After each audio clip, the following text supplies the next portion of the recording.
अस्सलामुअलैकुम वरहमतुल्लाहि वबरकातुहू।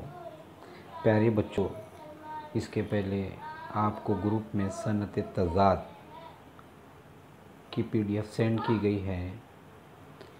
आज मैं वही सनत तज़ाद की वज़ाहत, उसकी तारीफ़ में आपके सामने बयान करने जा रहा हूँ। तो देखिए, मीर की मसनवी के कुछ मिसरे यहाँ पर दिए गए हैं जिन्हें मैं पढ़ रहा हूँ। बैठे उठते नहीं है बाम व दर, अब रहमत है कि ज़हमत है।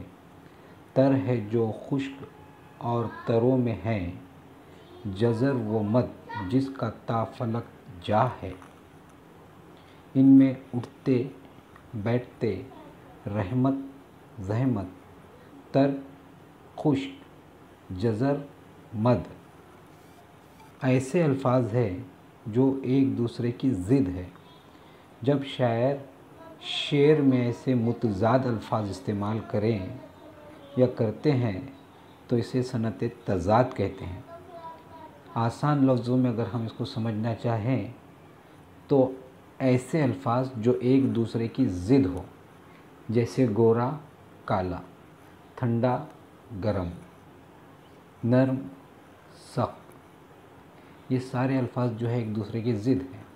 जब शायर अपने अशार में इस तरह के ज़िद अल्फाज़ों का इस्तेमाल करता है तो उसे ऐसे शेर को सनत तज़ाद कहते हैं। ठीक है, अल्लाह हाफ़िज़।